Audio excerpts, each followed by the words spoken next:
In the name of the Father, and of the Son, and of the Holy Spirit. Amen. My dear brothers and sisters in Christ, today's Gospel confronts us with a profound moment of Christ's wisdom and authority, a moment where truth prevails over the deceit of human craftiness.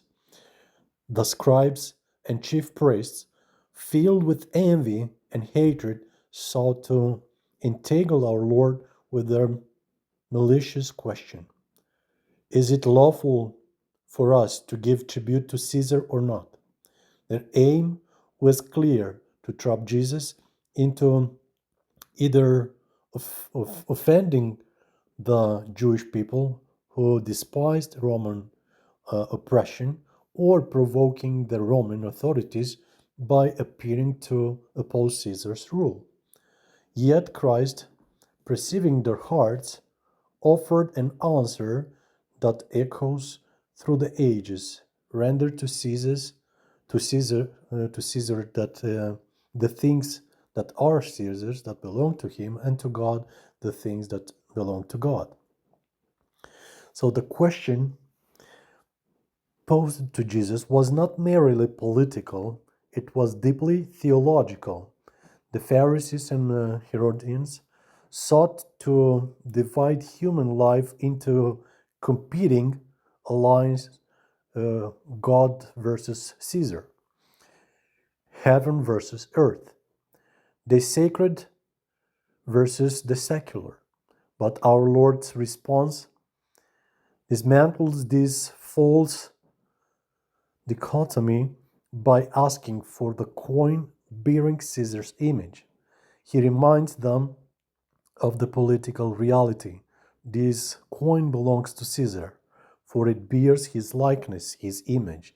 Yet in the same breath, Christ directs us to a high truth: what belongs to God. We created in his image and likeness belong to him entirely. Every aspect of our life, our thoughts, words, and deeds are to be rendered to God in love and obedience. So they ask the following question to trap him: Teacher, we know that you speak and teach correctly. You are not swayed by appearances, but you teach truly the will of God, correctly, without deviating even slightly from the straight path. However, in this context, these henchmen said to the Lord, we know that you are a man who cannot be swayed by the fear of Pilate or Caesar, or prevent from proclaiming the truth. Indeed, the Lord was not influenced by anyone's appearance. However, it is equally true that he knew the hearts of all. Therefore, he was aware of what these hypocrites harbored in their hearts. Even though honey dripped from their lips, how deluded they were, thinking they could deceive Jesus with their hypocritical words. It was certain that he thought the way of God truthfully, but he knew they were unworthy of being taught by him. Is it lawful to pay taxes, tribute to Caesar or not? The trap was as follows: if Jesus answered affirmatively, it would amount to denying his messianic claims, a Messiah who submit to Roman authority. Who would accept such an absurdity? If he answered negatively, he would be placing himself in danger or destruction, as he would fail into the hands of Roman authorities. Thus, whichever way he responded, he would be caught. But he perceived their cunning and said to them, why are you testing me? Show me the coin. Whose image and inscription are on it? They answered, the Caesar's. So even The most cunning schemes against Christ and his gospel cannot escape his ineffable gaze. That gaze can penetrate through the most intricate political hypocrisies and diplomacies. Thus, the Lord, with the sword from his mouth, shatters the most dangerous traps. Taxes were paid in denarii.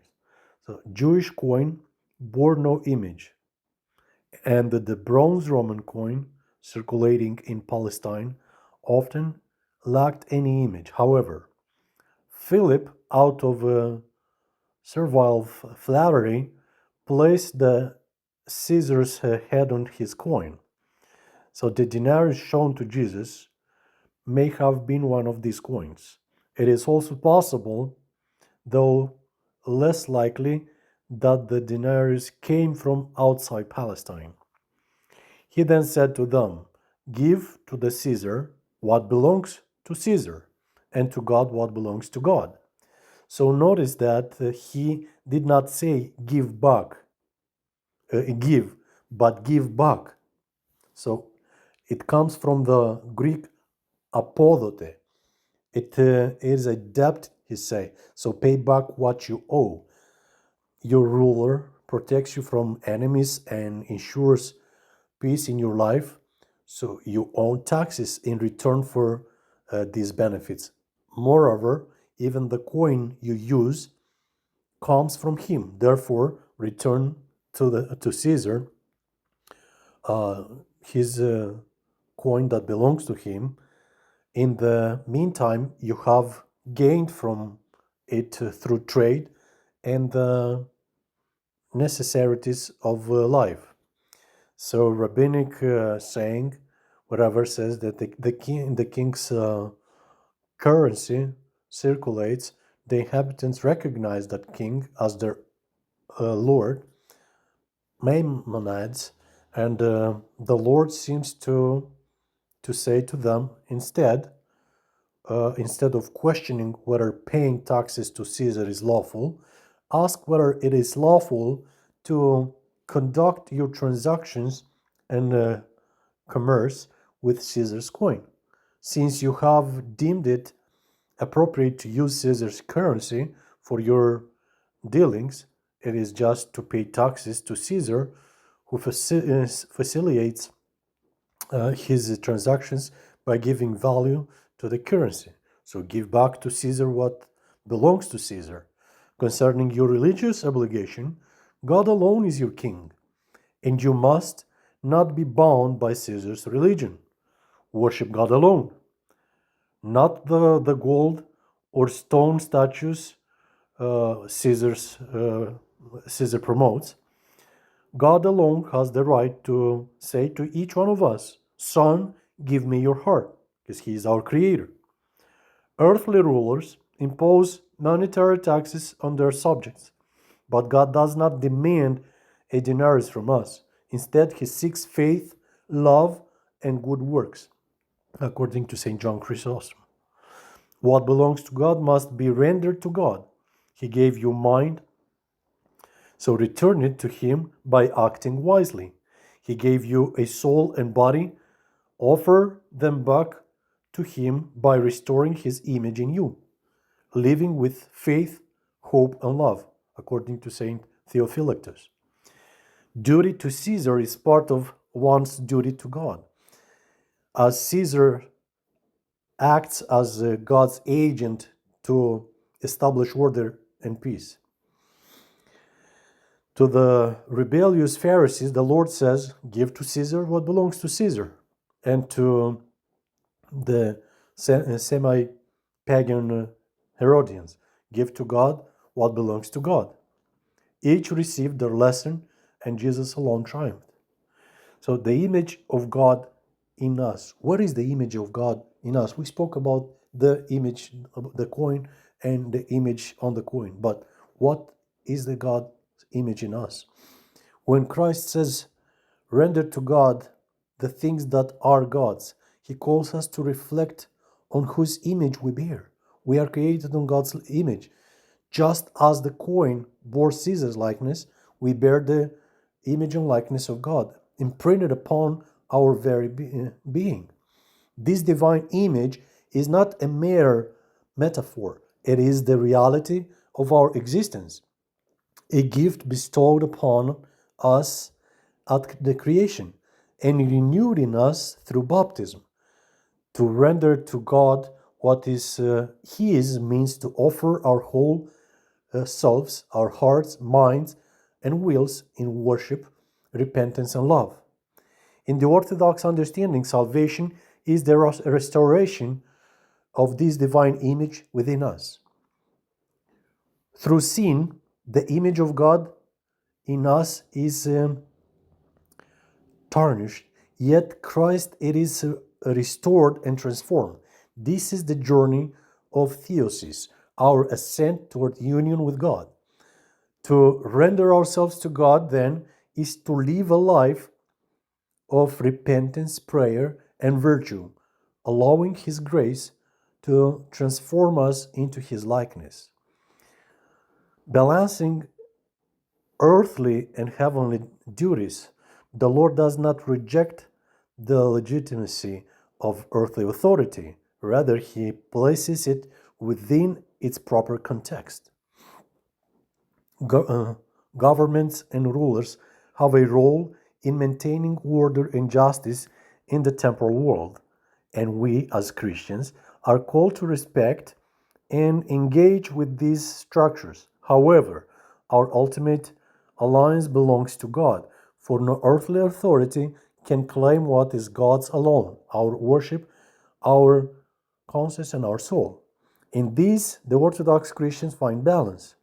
We honor our responsibilities in the world, whether paying taxes, contributing to society, or obeying just laws. But we never allow these duties to overshadow our higher calling. When earthly powers demand that belongs to God, we must stand firm in faith as countless martyrs and saints have shown us. Christ's answer to his adversary leaves them marveling and silent. This moment reveals the power of humility and divine wisdom. Rather than engaging in a fruitless argument or failing into their trap, the Lord speaks truth with clarity and grace. As followers of Christ, we are called to embody this same wisdom in our interaction with the world. In an age of division and conflict, let us strive to respond with humility, seeking not to win arguments but to bear witness to the truth in love. Brothers and sisters in Christ, we hear this gospel today. Let us ask ourselves, are we rendering to God the things that are belonging to God? Are we offering Him the first fruits of our time, our talents, and our hearts?